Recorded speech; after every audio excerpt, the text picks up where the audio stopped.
Welcome to episode 302 of the Working Fans Podcast. And a lot of people that watch us aren't subscribed. So please, if you like what you see, hit that subscribe button, hit that share button.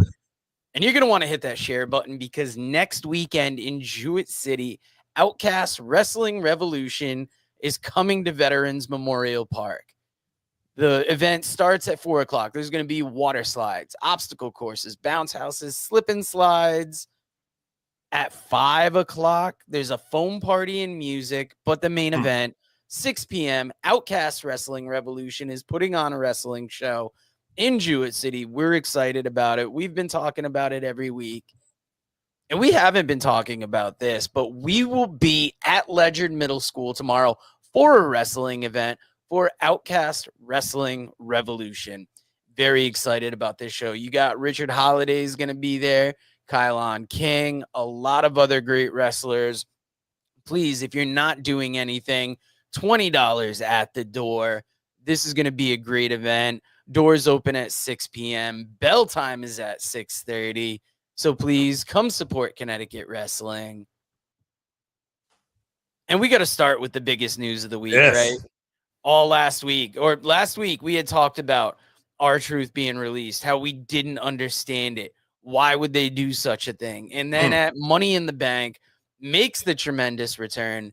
Dave, what did you think when you saw R-Truth come out at the end of the pay-per-view? I think the people spoke and they had to listen. You know, it was one thing to hear these chants on Monday Night Raw. It's another to hear them at NXT, which is always a very supportive crowd. But then they had our Truth chants, I want to say, at the TNA Against All Odds event, too. And then, of course, on SmackDown. And by SmackDown, John Cena had responded to these. And I thought, oh, that's interesting. I wonder if he wants Truth back. Now, I don't know if Cena got him his job. I don't know if it's the people got his job. Some people will say it was always a work. I know Triple H says, enjoy the show, enjoy the ride. I think that's more reactionary. I think they reacted to this. At the end of the day, happy for this guy. You know, I think I said last week, like, hey, it was a bummer they let him go, but he made a lot of money and he did good and he had a great run and he didn't have to do a lot. Well, now he's back, and I feel like, judging by the way he's talking, he's going to be doing a lot more, but he's going to have another long run payday, and it's not R-Truth anymore. It's Ron Killings. He cut his hair, and he says, you know, R-Truth was a great guy, but sometimes he was too nice. This almost feels like the beginning of a heel change at some point. And if it is, I got to tell you, I love the balls of this man of wanting to cut. Everybody wants him back. And he's like, I'll come back, but I'll come back as Ron Killings and I'll be a heel. I don't know if that's where it's going, but feels like it. I love that he's using his name. I heard the promo on Monday night was powerful. I didn't get to see it, but he's a great comedy act, but maybe he feels like he's been pigeonholed in that too long. And now he's going to give us a little of, you know, what was seen in TNA when he was the NWA heavyweight champion. So very excited for this. Very excited to see where this goes. And since we brought up the NWA, I want to mention that they announced that streaming deal with the Roku channel. And I'm super excited about that because we've talked a bunch about how with the NWA on Twitter, it's not a convenient place to watch it. And we always liked supporting NWA when there was the chance. So now that we're able to, that's awesome. And sorry to get out on that NWA sidebar, but I'm very excited about that. And I was excited for Money in the Bank. I thought this was a great event last week. Obviously, I didn't see Naomi winning that women's ladder match. I'm excited to see where that goes. I thought both ladder matches were great. What were some of the standout matches for you on this? Ladder matches were great. Naomi winning, I thought, in the end was probably the right call. I would have liked to see Stephanie Vaquer get it, but Naomi's really done a lot with her character. And I think that, you know, it's good to see her get this moment. And it's also good to see, just to expand on that a little bit too, that here's a lady who left to go to TNA for a little while, and now she's brought back and she's being used, you know, in a very big position. And I think it just really shines the light on, you know, how we kind of, again, we talk about it a lot, but got away from that Vince era. You know what I mean? She's not coming back just to be embarrassed. You know, she's been given a chance to get this new character over. She's doing it, and now she's been given that briefcase. You know, one of the great things I liked about this event was Dominic Mysterio and Octagon Jr., which was set up from earlier in the night when Worlds Collide, which we'll talk about soon. But I mean, it was great that they were able to set that match up. I love kind of intertwining both events. I thought Becky Lynch and Lara Valkyria was fun. I thought they made this interesting. It's interesting next night that, you know, Bayley's back now. It's like she'll be challenging Becky. Seth Rollins winning. That match was crazy because obviously Seth had, you know, Braun Breaker, Bronson Reed help him, but we also had the breakup of Solo Sikoa and Jacob Fatu in the middle of that ladder match. Jacob comes down, cleans house, and then says, I don't love you. I hate you, Solo, and then takes out Solo. And I thought that was great. But, of course, the main event, Cody Rhodes and Cena get the win over Logan Paul and John Cena. And, of course, the big story we just talked about previously. R-Truth is back, and we find out, it's Ron Killings, baby. Yeah, it was a fun event. A lot of great matches. I had to watch it a day late. It was very hard to stay away from spoilers. I didn't know about the R-Truth return, but I was seeing R-Truth pictures online, so I could have put it together. Yeah. This was a fun event, but I don't think it was as fun as Worlds Collide earlier in the afternoon. We were very excited about this. I got to watch it a little late, but once I started it, I loved everything about this. I hope they do more with it. Mm-hmm.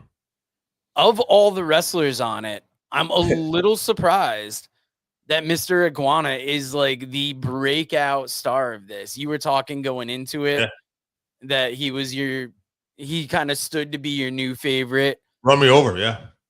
I really enjoyed that opening match. I thought that it was the 6-man tag, right? Yeah. The 6-man tag. It was Octagon Jr., Aerostar, and Mr. Iguana. They got the win over the LWO, Cruz, Dragon Lee, Cruz Otero, Dragon Lee, and Lince Dorado. Yeah. I thought that was a great way to start it. It really had me. It was the only AAA win, too, and I was like, oh, are we going to see any more? And there wasn't, but I was fine with it because it didn't feel like AAA was disrespected here. You were telling me going into it that the video packages really stuck out, and I thought it was great that they're trying to inform this audience about AAA while presenting it. This was a great event overall. I even liked, like you said, them using the angle from this show to set up the match on Money in the Bank.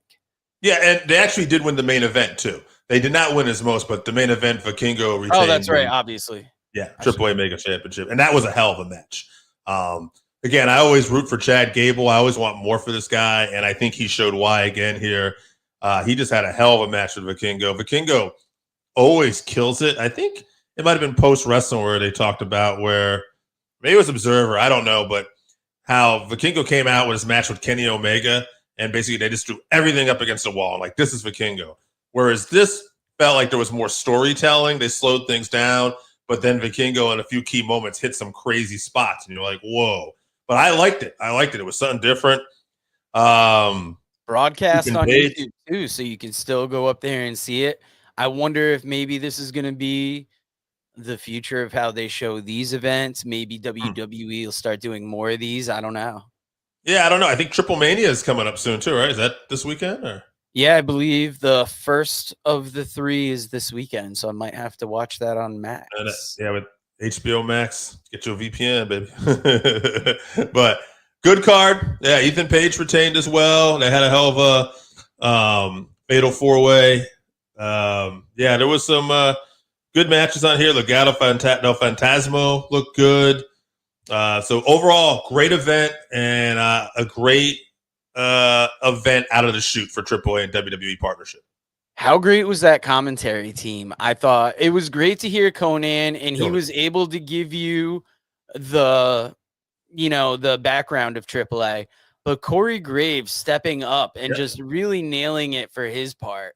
And I almost want to do, I almost want to say about Corey Graves what they were saying about Cruz del Toro during the match, where it's like, when was the last time you've seen him like this? Yes, that's a great callback. I like that.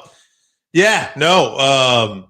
Corey Graves came prepared, did his homework, and showed exactly why he is still working for WWE and where he should be at. Maybe he should be higher, but he's definitely he's a plus. He's a plus. He should be there.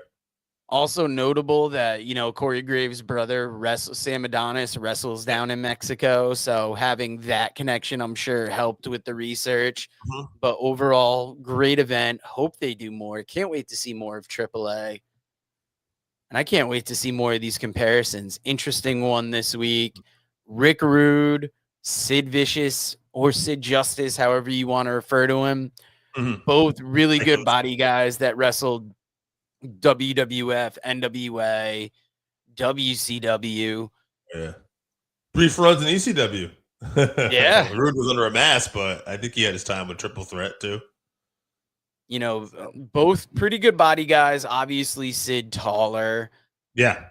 Sid more of a monster. Yep, but better. What is this? Better career or better in ring? Where we go? I went better overall pro wrestler. You're talking promos, you're talking over presentation. To me, Sid has such a great presentation. He really had a good connection with the fans. But Rude is like one of the best heels of all time, as far as I'm concerned. He doesn't probably get the credit he deserves as getting that crowd to hate him. Rude could bump his ass off for a guy that was a body guy. Rude was just really, really great in the ring. And he's one of the few guys that had great matches with the Ultimate Warrior, but also still having great matches like with Ric Flair, Ricky Steamboat, Sting. I wish we would have got a Rick Rude babyface run. I think before he got injured in Japan, he was set to do that with Vader. And I feel like the crowd was ready to start to cheer this guy because he had been so good for so long. So, yeah, I would say Rude is definitely the better overall pro wrestler. But since you brought up career, if we got to go career, I'd probably go with Sid just because he was at least a world champion in WCW and WWF, even if it was brief. Rude never really got that opportunity, unjustly, but he just never got it. Yeah, I mean, better overall has to be Rude, only because Rude, I would argue, is better on the mic. Oh, yeah. And that edges you forward. But I mean, these guys both were featured well, both champions in multiple promotions, both great in the ring, got over with people. Yeah, better career, though. I mean, Sid probably inches out Rude by like just barely. Yeah. Barely. Because, I mean, he had that aura about him. But yeah, I think we're both going Rick Rude today. And the WWE went with Gunther on Monday. I was a little surprised by this because I thought the Jey Uso title reign was huge. He's a big merch seller right now. What are you thinking about this? I thought that, like you, I thought that Jey Uso still had a lot of steam left in the tank. So I'm surprised they pulled the title off him. But Gunther, he's a great wrestler and he makes a great champion. He's that old school champion, like he comes out in a suit, he's arrogant, but he can also wrestle anybody and he's got the respect. Kind of reminds me of Nick Bockwinkel in that regard in a lot of ways. I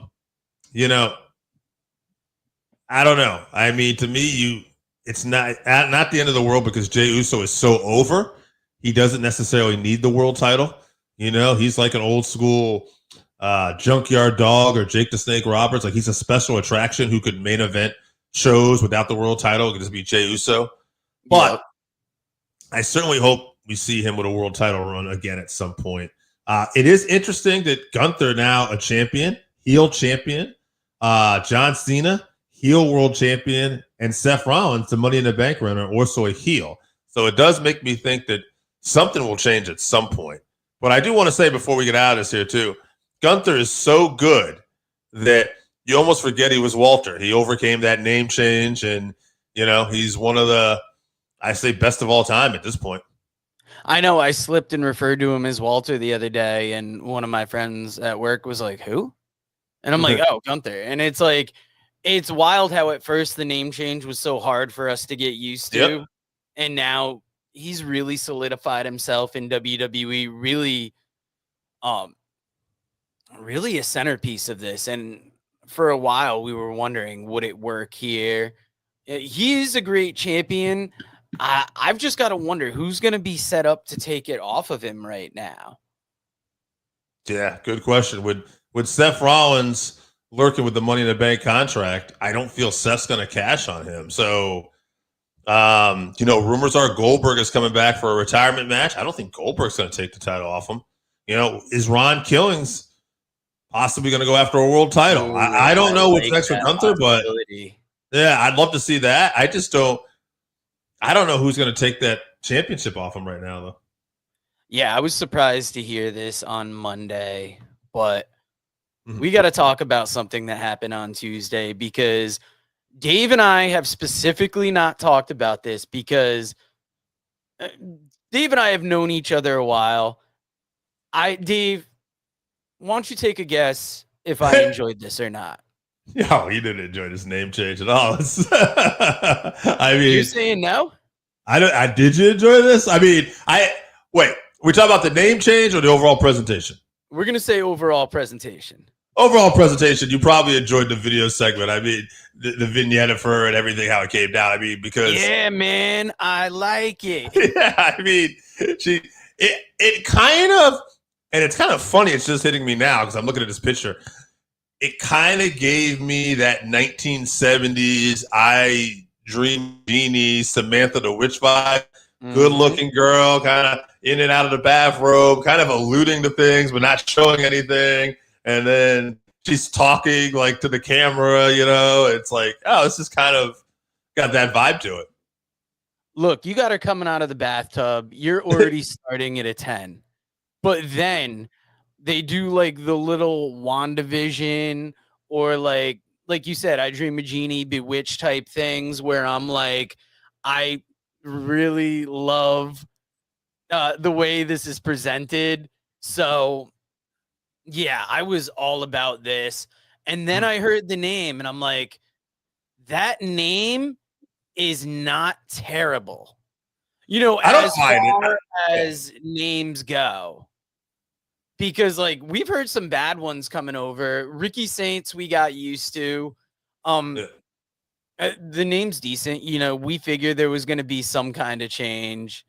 But yeah, I enjoyed this thoroughly. I can't wait to see the contract signing next week. I kind of hope they keep up with these graphics.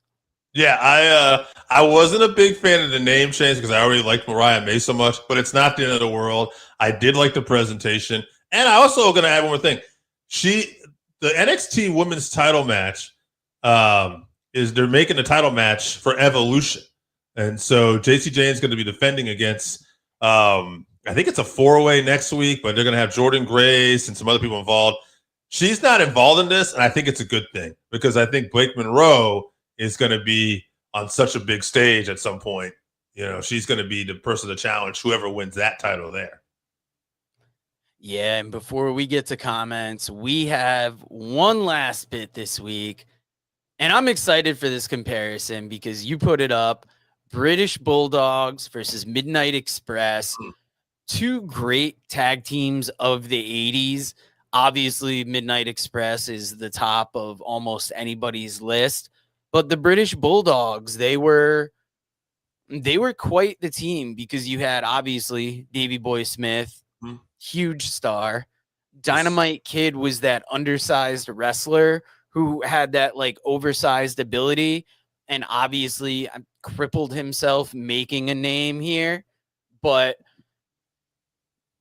if you had to pick between these two, Dave, who are you taking?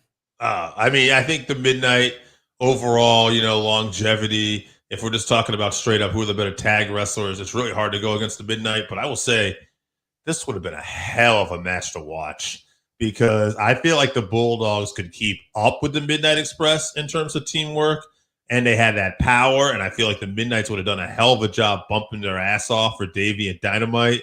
You could have had Jim Cornette selling here, and this would have been a lot of fun to watch. If the Bulldogs had went to NWA or the Midnight have gone to the WWF at that point, like this would have been huge. Yeah, I'll give it to Midnight Express, but maybe not by the wide margin that you think, you know.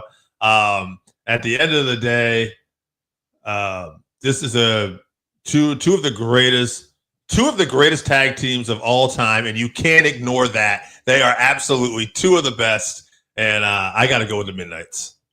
No, and you know what else you can't ignore is Randy Osga. Randy in the comments saying, great show again, guys. Randy, thank you. And please, if you're watching, hold on, let me get our faces up here.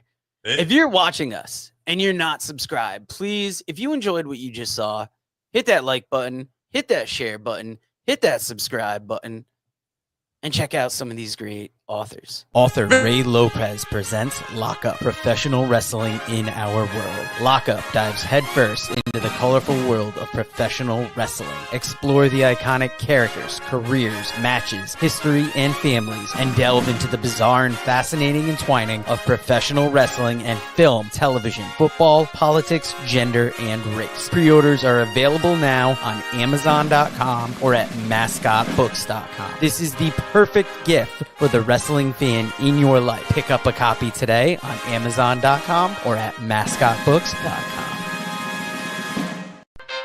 Hey fans, it's the man they call Dave with producer Joe, and you probably know us as the commentary team for New Heights Pro Wrestling, but when we're not doing that, we got a podcast. That is the Working Fans Podcast, where we talk pro wrestling, comedy, MMA, and so much more. And tell them about that signature segment. Oh, you talk about the 531? You know I am. That is a homegrown creation that has been our namesake. And if you want to know our namesake, we got Chevy, AJ Strange Brew, as well as the two of us. And why don't you go to our channel, like, subscribe, show us some love. Rate, review, all of it.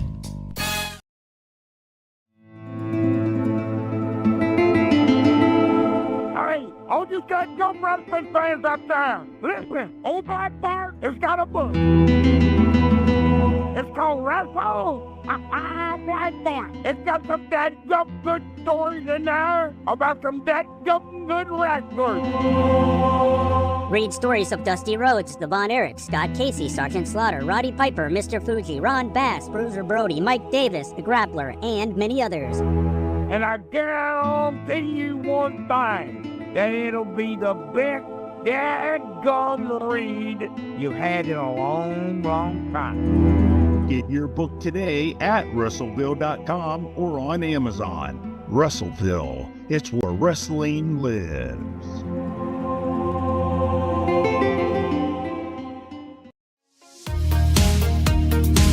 Read about the Northern Wrestling Federation in the book presented by Russellville.com, The Pro Wrestling Vault, Volume 2. Hear the story of Roger Ruffin, the man who trained Carl Anderson, the Monster Abyss, Jordan Clearwater, Chris Harris, and Jillian Hall. Plus 45 other short stories, including Jazz, Bobby Eaton, Kamala, Thunder Rosa, Mario Mancini, Scott Casey, PJ Black, Kerry Morton, Sal Renaro, Jeremiah Plunkett, Colby Carino, Bam Bam Malone, and many others. Get your book today at Russellville.com.